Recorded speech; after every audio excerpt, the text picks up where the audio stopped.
ICC men's टी20 world cup 2026 का match number 24 जो कि साउथ अफ्रीका और न्यूजीलैंड के बीच में खेला जाएगा नरेंद्र मोदी स्टेडियम अहमदाबाद के उस मैदान पर, जहां पर इस वर्ल्ड कप के अंदर दो मुकाबले खेले जा चुके हैं। जबरदस्त तरीके की बैटिंग पिचेस वहां पर हमको देखने को मिलती है, लेकिन जो बैटिंग पिचेस वहां पर देखने को मिलती है वहां पर बाउंस कैसा होता है उसको समझने के साथ साथ बाउंड्री डायमेंशन और पिच की पिक्चर को देखने के बाद यहाँ पर समझने की कोशिश करेंगे कि तेज गेंदबाज या स्पिनर कौन सबसे ज्यादा इंपॉर्टेंट इस मैदान पर होंगे, उसको काफी डिटेल में हम डिस्कस करेंगे इसी वीडियो के अंदर। और चूंकि ग्रुप डी की ये दो टॉप की टीमें हैं जो दो दो मुकाबले खेल करके अपने दोनों के दोनों मुकाबले एसोसिएट नेशंस को हरा करके यहां पर पहुंची है, यानी कि अभी तक कोई मुकाबला हारी नहीं है इस वर्ल्ड कप के अंदर। लेकिन निश्चित तौर पर आज के इस मैच में कोई एक ऐसी टीम होगी जो अपना मुकाबला यहां पर हारने वाली है। पहला वो कौन सी टीम हो सकती है उसको भी डिस्कस करते हो। दोनों टीमों की तरफ से जो टॉप के प्लेयर्स होंगे जो हमारी अपनी फैंटेसी टीम में आने लायक होंगे उसके बारे में आपको क्लियर कट इन्फॉर्मेशन देने के साथ साथ ये भी बताऊंगा कि जो ट्रम्प ऑप्शन होंगे जो कि रोटेट होकर के आपके मल्टी टीम वाले कॉन्टेस्ट के लिए यूजफुल होते हैं, वो कब और कैसे आपकी टीम में आ सकते हैं। लेकिन उसको जानने के पहले यहाँ पर सबसे पहले जैसे मैंने आपको बताया था कि हम पिच रिपोर्ट के बारे में डिस्कस करेंगे नरेंद्र मोदी स्टेडियम अहमदाबाद के इस मैदान का,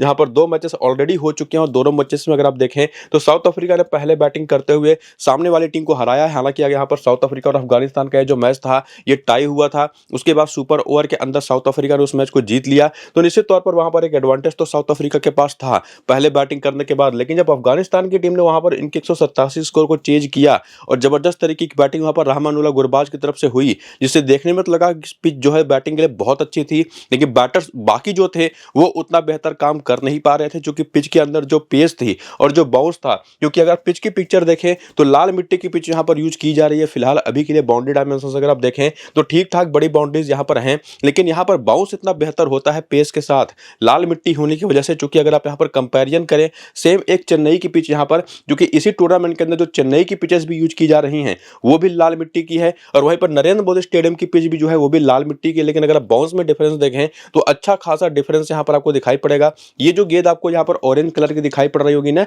ये चेन्नई की पिच का बाउंस है, लेकिन वहीं पर अहमदाबाद की पिच का जो बाउंस है वो उससे काफी ज्यादा है, जो निश्चित तौर पर एक बात दिखाता है कि जिस टीम के पास अच्छे पेसर्स होंगे, जिनके पास गति बहुत अच्छी होगी, तो उनको बाउंस भी ऑलरेडी काफी बढ़िया मिलेगा, जिसको संभालना किसी भी एक एसोसिएट नेशन वाली टीम के लिए वो उतना आसान होगा नहीं। हालांकि अफगानिस्तान की इसी वजह से वो जो हार हुई पिछले वाले मैच में, मैच तो टाई हो गया, सुपर ओवर में ये लोग हार गए, लेकिन गुरबाज जैसे प्लेयर जो फ्लैशी प्लेयर्स होते हैं, जो स्ट्रोक प्लेयर्स होते हैं, उनके अलावा जो बाकी जो प्लेयर्स हैं वो कुछ खास कमाल वहां पर कर नहीं पाए एज ए बैटर। और पहले मैच अभी तो साउथ अफ्रीका ने 213 का स्कोर खड़ा किया और उसके बाद कनाडा की टीम को 156 के स्कोर पर रोक दिया। पावर प्ले के दौरान यहां पर अगर आप देखें तो विकेटें भी गिरी हैं, रन भी बने हैं। और एक बात यहां पर क्लियर है कि ये पिच बैटिंग के लिए बहुत ही शानदार होती है, और ना सिर्फ इन दोनों मुकाबलों में बल्कि इसके पहले भी अगर आप देखें जो टोटल 11 मुकाबले पिछले अगर मैं कवर करूं, यानी कि इसके पहले जो आईपीएल के 9 मुकाबले हुए थे पिछले सीजन में, और साथ ही साथ ये जो 2 वर्ल्ड कप के मुकाबले हुए सभी को मिला दें तो उन 11 मुकाबलों में से कुल टोटल 9 बार पहले बैटिंग करने वाली टीमें जीती हैं,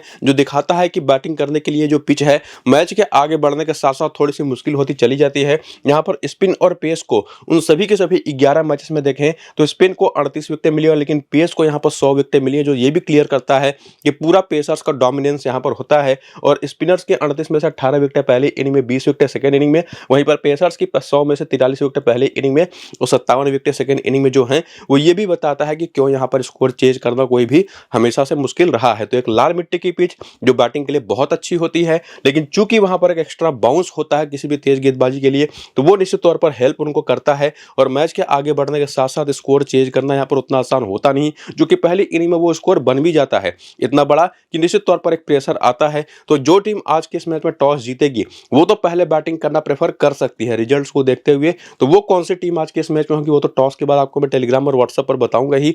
साथ ही साथ आज के मैच में जो पिच यूज की जाएगी उसके बारे में जानना बहुत जरूरी है, वो लाल मिट्टी की ही पिच होगी या कोई डिफरेंट पिच होगी आज के इस मैच में, क्योंकि यहाँ पर अहमदाबाद के मैदान पर ना 6 पिचेस हैं जो निश्चित तौर पर यूज की जाती हैं। तो वो इन्फॉर्मेशन भी आपको मैं अपने टेलीग्राम और व्हाट्सएप चैनल पर ही दूंगा, और अपनी फाइनल टीम जो बनाऊंगा वो भी टेलीग्राम और व्हाट्सएप चैनल पर आपको प्रोवाइड करवाऊंगा। तो नीचे डिस्क्रिप्शन और पिन कमेंट में लिंक है, जाइए क्लिक करके ज्वाइन हो जाइए टेलीग्राम और व्हाट्सएप चैनल पर, और टॉस के बाद एक्टिव रहिएगा। फिलहाल देखिए जो प्लेइंग 11 या बैटिंग ऑर्डर खेल सकते हैं साउथ अफ्रीका की तरफ से वो आपके सामने, जहां पर क्विंटन डिकॉक को आइडन मार्करम ओपन कर रहे हैं। इसके बाद है Ryan Rickelton, Dewald Brevis, Tristan Stubbs और डेविड मिलर। जबरदस्त तरीके की पावर पैक्ड बैटिंग ऑर्डर आपको दिखाई पड़ेगी, जिसमें ऑलराउंडर जॉर्ज लिंडे हैं, मार्को यानसन है, और उसके बाद bowler Keshav Maharaj, lungi एंगिडो, Kagiso Rabada. यानी कि ना सिर्फ इनकी बैटिंग बल्कि बॉलिंग बॉलिंग भी तगड़ी दिखाई पड़ी है। हालांकि पिछले दोनों मैच में इनकी बॉलिंग ने ना बहुत ज़्यादा प्रभावित नहीं किया है, लुंगी एंगिडी को अगर आप छोड़ दें। बाकी इनका जो बेंच है वो भी आप देख सकते हैं, जिसमें पिछले वाले में कॉर्विन बॉश को उन्होंने बाहर बिठाया था और जॉर्ज लिंडे को खिला लिया था, लेकिन देखना पड़ेगा आज क्या करते हैं। और जो पिछले मैच में बॉलिंग हुई थी, जहां पर लुंगी एंगिडी ने पूरे 4 ओवर करे, पिछले दोनों मैच में जबरदस्त बॉलिंग करी है। बाकी मार्को एंसन भी पूरे 4 ओवर आपको करते दिखाई पड़ेंगे, वही सेम चीज आपको रबाडा के साथ भी दिखाई पड़ेगी। जॉर्ज लिंडे ने 3 ओवर करे, बाकी केशव महाराज ने भी 7वां 9वां 11वां और 13वां ओवर किया, टोटल 4 ओवर। और आइडन मार्करम ने भी जरूरत पड़ने पर 1 ओवर की बॉलिंग करी। बाकी ये है करियर के आंकड़े कि T20 फॉर्मेट के अंदर इस पूरी की पूरी साउथ अफ्रीकन टीम का जो स्क्वाड है, उनके प्लेयर्स ने क्या परफॉर्मेंस दी है, वो सारा एक्सपीरियंस आपके सामने है, जो कि आपको यहाँ पर दिखाई पड़ेगा, जिसमें रीसेंट फॉर्म को भी ऐड करें। और आपको मैंने बताया है ऑलरेडी कि ये टीम कुल टोटल 2 मुकाबले खेल चुकी है इस टूर्नामेंट के अंदर। हालांकि जो सामने टीम थी वो इतनी ज़्यादा निश्चित तौर पर कोई मजबूत टीमें थी नहीं कि उससे कोई खास दिक्कत होती साउथ अफ्रीकन पूरी की पूरी टीम को। लेकिन निश्चित तौर पर इनके जो परफॉर्मेंसेज रही, अगर आप उसको देखें तो इन दोनों मैचेस में क्विंटन डिकॉक ने 59 और 25 की पारी खेली, इसके पहले भी धमाकेदार फॉर्म में थे। और उसके बाद आइडन मार्करम की बात करें तो 5 और 59 रन की पारी खेली, ये भी इसके पहले काफी धमाकेदार फॉर्म में रहे हैं। और प्लस इनका एक एडेड एडवांटेज इनकी बॉलिंग का भी आता है, जो right arm off spin bowling करते हैं। और आज के इस मैच में इनकी जो ऑफ स्पिन बॉलिंग है ना, ये बहुत ज्यादा यूजफुल होगी। उसके बारे में आगे मैं एक्सप्लेन करूंगा, उस बात को ध्यान से जरूर सुनिएगा। बाकी रियान रिकेल्टन 61 और 33 रन की 2 शानदार पारी खेली, ये भी काफी बढ़िया फॉर्म में रिसेंट टाइम में रहे हैं। वहीं पर डेवाल ब्रेविस की बात करें तो शुरुआत तो अच्छी कर रहे हैं, लेकिन बड़ी पारी में कन्वर्ट नहीं कर पा रहे। ये चीज इनके साथ पिछले करीब 5 मैचेस में हुई है। हालांकि ये भी काफी बेहतर फॉर्म में रिसेंट टाइम में रहे हैं, इसमें भी कोई डाउट है नहीं। इसके बाद यहाँ पर ट्रिस्टन स्टब्स आते हैं, डेविड मिलर आते हैं। इन दोनों के साथ दिक्कत ये है कि अगर आप इनके स्कोर्स देखें ना, तो लगातार आपको हर एक स्कोर के साथ आपको स्टार लगा हुआ दिखाई पड़ेगा, ना सिर्फ डेविड मिलर बल्कि ट्रिस्टन स्टब्स के साथ, चूंकि इनकी बैटिंग लाइनअप ही इतनी मजबूत रही है और इतने तगड़े फॉर्म में है, इनकी बैटिंग ही काफी अंत में आती है और वो स्कोर एक फिनिश करके मैच जाते हैं, जहां पर ये आउट होते नहीं। तो निश्चित तौर पर ज्यादातर मैचेस में नॉट आउट ही लौट के जाते हैं। लेकिन एक बात क्लियर है कि इन फॉर्म बैटिंग की बात करें तो निश्चित तौर पर पूरी की पूरी की बैटिंग लाइनअप ही जबरदस्त तरीके की फॉर्म में है, जिसमें अगर आप बॉलिंग को भी ऐड करें तो जॉर्ज लिंडे पिछले एक मैच जो इन्होंने खेला है इस वर्ल्ड कप में, उसमें 1 विकेट लिया। हालांकि उसके पहले अगर आप विकेट टेकिंग फॉर्म की बात करें तो वो बहुत ज्यादा कंसिस्टेंट है नहीं। इनके साथ एक एडवांटेज आता है कि बैटिंग इनकी लेफ्ट हैंडर वो काफी बढ़िया कर लेते हैं, और वही सेम चीज मार्को एंसन के साथ भी आती है। इन्होंने बॉलिंग भी काफी बढ़िया करी है, पिछले मैच में 16 रन की पारी भी खेली। और एज ए बाएं हाथ का तेज गेंदबाज बहुत ही बढ़िया ऑप्शन ये होते हैं, और जो इनकी हाइट है वो इनको एडवांटेज देती है, खास करके इस मैदान पर जहां पर ऑलरेडी काफी एक्स्ट्रा बाउंस मौजूद है, लाल मिट्टी की पिच अगर होती है तो।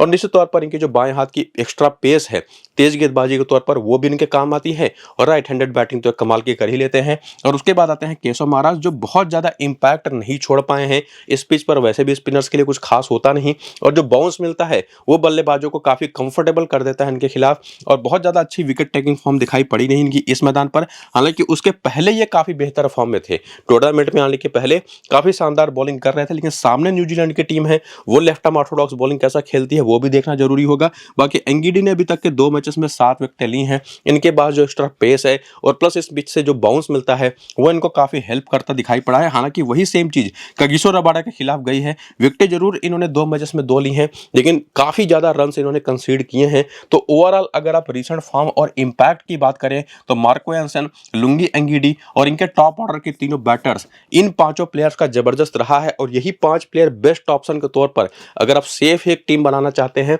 तो सीधे सीधे आपकी टीम में आते हैं। लेकिन कहीं पर अगर आप कंसीडर कर पा रहे हैं कि इस टॉप ऑर्डर बैटिंग लाइनअप में से कोई एक फेल होगा या नहीं, अगर उसका जवाब चाहिए तो निश्चित तौर पर आपके पास 3 और ऑप्शन है एज ए बैटर, जिसमें डेवाल ब्रेविस आते हैं, ट्रिस्टन स्टब्स आते हैं, डेविड मिलर आते हैं। इन तीनों में से अगर आप किसी के ऊपर भरोसा नहीं कर पा रहे तो उनको ड्रॉप करके उनके जहां पर इन तीनों में से कोई एक ऑप्शन ट्राई कर सकते हैं इस पिच पर। हालांकि केशव महाराज और जॉर्ज लिंडे कैसा ऑप्शन होंगे वो तो निश्चित तौर पर पता है पिच रिपोर्ट देख करके कि बहुत ज्यादा इनको मदद यहां से नहीं मिलेगी। लेकिन वही अगर काली मिट्टी की पिच मिल जाए जहां पर बाउंस कम होता है तो निश्चित तौर पर यूजफुल होंगे, तो वो तो हमको पिच रिपोर्ट आने के बाद ही पता चलेगा। बाकी बॉलिंग में मार्को एंसन और लुंगी एंगिडी को लेकर के कोई डाउट आपको करना नहीं। रबाडा कब इंपॉर्टेंट हो सकते हैं उसको भी आगे डिस्कस करेंगे। तो ये 5 बेस्ट ऑप्शन है, ये बात तो क्लियर है, जिसमें निश्चित तौर पर 3 डिफरेंशियल ऑप्शन है जब बैटर्स, जिसमें आप किस बैटर को ड्रॉप कर सकते हैं और बाकी बैटर को ले सकते हैं। वो समझने की कोशिश करेंगे आगे के वीडियो में, जहां पर आप हेड टू हेड के स्टैट से शुरुआत करेंगे। तो यहां पर एक हिंट आपको मिलता है कि साउथ अफ्रीका की तरफ से क्विंटन डिकॉक ने ना हेड टू हेड में जब न्यूजीलैंड के खिलाफ खेला है 4 मुकाबलों में तो केवल 34 रन है। तो ये एक ऐसे प्लेयर है जिनका डेटा उतना बेहतर है नहीं न्यूजीलैंड के खिलाफ। हालांकि बाकी दोनों प्लेयर न्यूजीलैंड के खिलाफ टी20 फॉर्मेट खेले नहीं। इवन डेवाल ब्रेविस के भी आंकड़े थोड़े एवरेज ही हैं, 3 मैच में 79 रन। और उसके बाद आते हैं ट्रिस्टन स्टब्स जो कि खेले नहीं।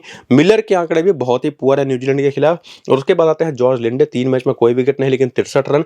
बाकी लुंगी एंगिडी और रबाडा 2-2 मैचेस खेल करके 3 और 5 विकेट लेकर के जबरदस्त परफॉर्मेंस दे चुके हैं। तो डाउट्स जो यहाँ पर क्रिएट हो रहा है किसी भी खिलाड़ी के लिए, वो निश्चित तौर पर क्विंटन डिकॉक के लिए बनता है। हालांकि उसी में आप निश्चित तौर पर अगर इनके जगह पर किसी को लेना चाहेंगे तो डेविड मिलर भी एक ऐसा ऑप्शन है जिनका डेटा इतना खराब है कि ये भी गेम से बाहर हो जाते हैं। तो ये 2 ऑप्शन बचते हैं, जिसमें से डेवाल ब्रेविस ज्यादा सेफेस्ट है, जो कि बैटिंग ऑर्डर उनका थोड़ा सा ऊपर होता है। और कई बार क्या होता है ना कि डेविड मिलर ऊपर आ जाते हैं, ट्रिस्टन स्टब्स और भी नीचे चले जाते हैं। तो मेरे हिसाब से अगर आप किसी एक बैटर को ड्रॉप करें, अगर वो क्विंटन डिकॉक है, तो निश्चित तौर पर डेवाल ब्रेविस एक दूसरे बेहतर ऑप्शन होंगे। हालांकि इसमें एक और बात भी है कि अगर आप क्विंटन डिकॉक को लेकर के भी जाते हैं ना, तो विकेट कीपिंग के भी उतने पॉइंट्स आपको दे देंगे, जो कि मोर देन इनफ हो जाता है कई बार। बाकी आप चाहें तो इन चारों बैटर्स को भी एक साथ लेकर के जा सकते हैं, जिसमें मार्को एंसन और एंगिडी जैसे 2 बॉलर होंगे। तो 6 प्लेयर आप यहां से लेके जा पाएंगे। वो तो डिपेंड करेगा कि किस टीम को आप फेवर कर रहे हैं। और उसके बाद आकर के वेन्यू का भी डेटा देखें तो वो आपके सामने है, जहां पर क्विंटन डिकॉक का बैटिंग एवरेज 54 है, लेकिन यहीं पर मार्करम का बैटिंग एवरेज केवल 22 है। पिछले 2 मैचेस में भी थोड़ा सा कमजोरी खेले हैं। इसके बाद रियान रिकल्टन का बैटिंग एवरेज यहाँ पर 3 मैचेस में 33 का है। बाकी डेवाल ब्रेविस की 5 मैचेस 63 रन है, 32 का एवरेज है। यहाँ पर स्टब्स भी बहुत अच्छा खेले। यहाँ पर मिलर लंबे समय तक गुजरात टाइटंस के लिए यहाँ पर क्रिकेट खेले हैं आईपीएल के अंदर, तो अच्छा का एक्सपीरियंस भी है, नंबर्स भी इनके कमाल के हैं यहाँ पर। बाकी लिंडे के भी 2 मैच में 2 विकेट है, 5 में 5 विकेट यहाँ पर यानसन के हैं। केशव महाराज के 2 मैच में केवल 1 विकेट है, 3 मैच में 7 विकेट यहाँ पर लुंगी एंगिडी के हैं। और रबाडा के भी 9 मैच में 10 विकेट है, जबकि 2 मैच में 3 विकेट यहाँ पर कॉर्बिन बॉश के भी हैं। तो ओवरऑल जो कंक्लूजन बनता है कि डिपेंड वही करेगा कि किस इनिंग की बॉलिंग है। सेकेंड इनिंग की अगर बॉलिंग है तो यहाँ पर मेरा जो सीधा सीधा प्रेडिक्शन फिलहाल फाइनल होगा कि मार्को एंसन और एंगिडी तो 2 बेस्ट ऑप्शन हमारे पास अवेलेबल है, लेकिन सेकेंड इनिंग की अगर बॉलिंग है तो रबाडा भी हमारी टीम में इंक्लूड हो जाते हैं। और उस कंडीशन में पहली इनिंग की बैटिंग होगी तो डिकॉक, मार्करम और रियान रिकल्टन तो 3 बेस्ट बैटिंग ऑप्शन हमारे पास हैं ही। तो उस कंडीशन में ये 6 प्लेयर बेस्ट हो जाएंगे। और अगर आप फेवर कर रहे हैं साउथ अफ्रीकन टीम को तो 7वां प्लेयर भी यहां से आप ऐड कर सकते हैं डेवाल ब्रेविस को, वरना किसी एक ऊपर के बैटर को ड्रॉप करके आप डेवाल ब्रेविस को ले जा सकते हैं। ये निश्चित तौर पर कंडीशन होगी। लेकिन अगर सेकेंड इनिंग की बॉलिंग होती है तो ही, पहली इनिंग की बॉलिंग है तो एंगिडी और मार्को एंसन मोर देन इनफ है मेरे हिसाब से। ऊपर के तीनों टॉप ऑर्डर बैटर भी मोर देन इनफ होंगे, जिसमें आप ब्रेविस को भी इंक्लूड कर सकते हैं छठे प्लेयर के तौर पर, अगर आप साउथ अफ्रीका को फेवर कर रहे हैं। बाकी वीकनेसेस की बात कर ले इनके बैटर्स की, प्लेयर बैटल में आकर के, तो वहां पर आप देखेंगे कि क्विंटन डिकॉक लोगी फर्गुसन के 70 गेंद पर 27 रन बना करके 2 बार आउट हो चुके, जबकि जेम्स निशाम पर 33 रन बना करके 1 बार। लेफ्ट आर्म फास्ट बॉलिंग इनकी कमजोरी रही है, बाएं हाथ की तेज गेंदबाजी, जिसकी 65 गेंद पर 71 रन बना करके 4 बार आउट हुए हैं। ऑफ स्पिन पर 20 बार 541 रन बना करके, लेग स्पिन पर 8 बार 203 रन बना करके। तो ये इनके नंबर्स हैं।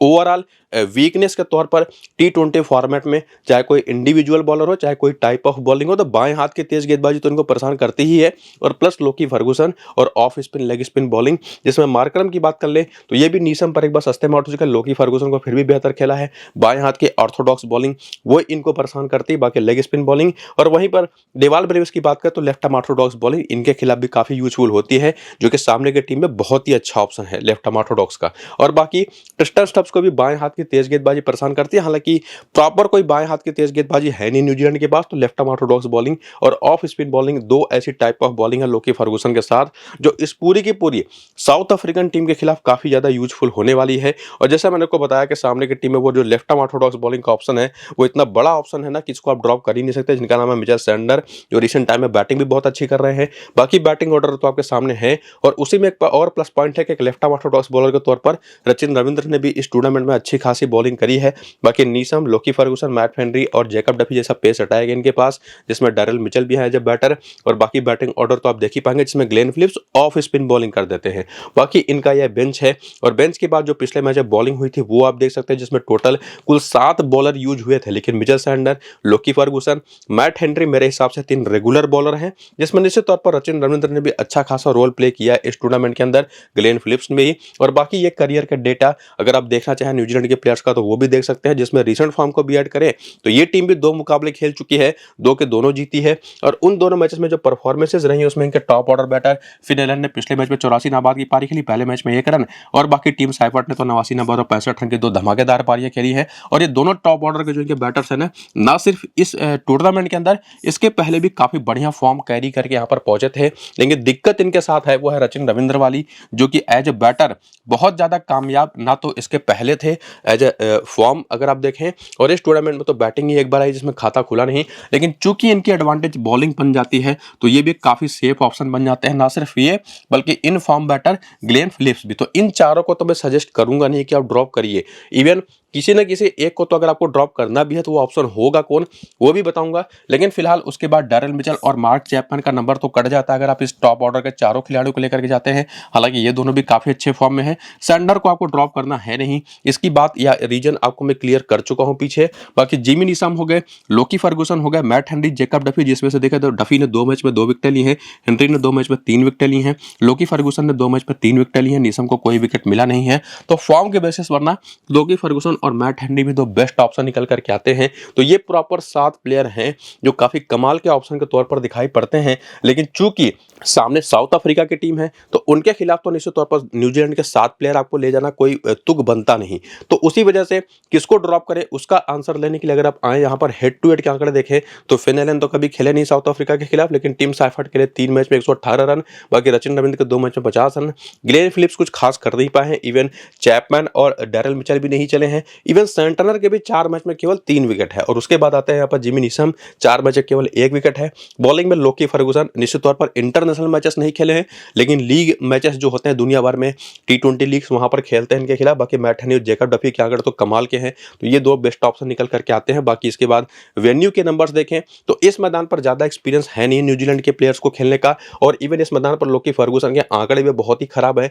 ब्रेसवेल के 1 मैच में 1 विकेट है, और बाकी डैरेल मिचेल के 2 मैच में 98 रन है। बाकी प्लेयर्स के जो नंबर्स हैं वो बहुत ही ज्यादा एवरेज हैं। तो निश्चित तौर पर यह भी एक क्लियर कट इंडिकेशन देता है कि न्यूजीलैंड के प्लेयर्स जो हैं वो उतना अनुभव या एक्सपीरियंस भी इस मैदान का लेकर के नहीं आते, लेकिन फॉर्म में तो हैं, ये बात क्लियर है। और उसी में अगर आप इनकी वीकनेसेस को देख करके थोड़ा सा ये क्वेश्चन का आंसर निकालने की कोशिश करें कि किसको हम ड्रॉप कर सकते हैं, तो फिनलैंड मार्को एंसन की 22 गेंद पर 30 रन मारा करके 2 बार, कागिसो रबाडा की पहली ही गेंद पर 1 बार, बाएं हाथ की ओवरऑल जो फास्ट बॉलिंग है उस पर तो कमजोर पड़ते ही हैं, और right arm off spin bowling में इनको परेशान करते हैं, जिसमें टीम साइफर्ट की बात करें तो एंगीडी और ऑफ स्पिन पर तो 8 बार विकेट दे चुके 121 रन बना करके। और यही एक रीजन है कि आपको मैं बता रहा था शुरू में जब आइडन मार्करम की हम बात कर रहे थे तो आपको मैंने कहा था ना कि उनकी ऑफ स्पिन बॉलिंग आज बहुत यूजफुल होने वाली है। उसका रीजन यही है कि ऑफ स्पिन बॉलिंग के खिलाफ ये जो पूरी न्यूजीलैंड की टीम है ना ये बहुत ही पुअर खेलती है, जिसमें ग्लेन फिलिप्स को भी ऐड कर दें तो लेफ्ट आर्म ऑर्थोडॉक्स पर भी खराब खेलते हैं, ऑफ स्पिन पर तो खराब खेलते ही हैं, और उसमें इनके पास लेफ्ट हैंडर्स भी है जिसमें रचिन रविंद्र भी है, मार्क चैपमैन है, और साथ ही साथ डेवॉन कॉनवे अगर खेलते तो वो भी होंगे, सैंडनर भी है। तो कई सारे left arm orthodox left handed batter जो कि निश्चित तौर पर एक एडवांटेज देंगे मार्करम की बॉलिंग को। और प्लस ओवरऑल ऑफ स्पिन ये लोग अच्छा खेलते नहीं, या ओवरऑल आप कह सकते हैं स्पिन ही अच्छी नहीं खेलते लेफ्ट आर्म ऑर्थोडॉक्स और ऑफ स्पिन बॉलिंग, और प्लस बाएं हाथ के तेज गेंदबाजी जिसमें एंगीडी भी, और साथ ही साथ यहाँ पर आपको मार्को एंसन भी गेम में आते दिखाई पड़ेंगे। तो ओवरऑल अगर आप देखेंगे ना तो काफी हद तक साउथ अफ्रीकन टीम को ही अपर हैंड यहाँ पर दिखाई पड़ रहा है। एक प्लस पॉइंट उनके पास है कि इसी मैदान पर वो दोनों मैचेस खेले भी हैं, लेकिन ओवरऑल अगर आप इतिहास भी देखें T20 फॉर्मेट में ना तो 15 मैचेस ये दोनों टीमें आपस में खेली हैं, उसमें से 11 मुकाबले साउथ अफ्रीका जीती है। तो ये भी उनके पास एक एडवांटेज है मानसिक तौर पर। तो क्या आज के इसमें जो टॉस का अपडेट होगा उस पर भी काफी सारी चीजें डिपेंड करेंगी। पिच कौन सी यूज की जा रही है वो बहुत जरूरी है जानना, उसका अपडेट आपको मैं टेलीग्राम और व्हाट्सएप पर दूंगा, तो जाकर के दोनों को ज्वाइन करिए। लिंक आपको मेरे इसी वीडियो के डिस्क्रिप्शन और पिन कमेंट में मिलेगा, जहां पर आपको मैं फाइनल टीम भी दूंगा, तो जाकर के ज्वाइन जरूर हो जाइएगा। और वीडियो शुरू से अंत तक पूरा देखिएगा, बहुत ही simple to the point video है, एड्स यहाँ पर आने वाले हैं नहीं, उसको मैंने ऑफ कर रखा है। तो पूरा वीडियो आराम से देखिए और अपनी टीम खुद से बनाइए। फिलहाल इस वीडियो को यहाँ पर करते हैं खत्म, चलते हैं, नमस्कार।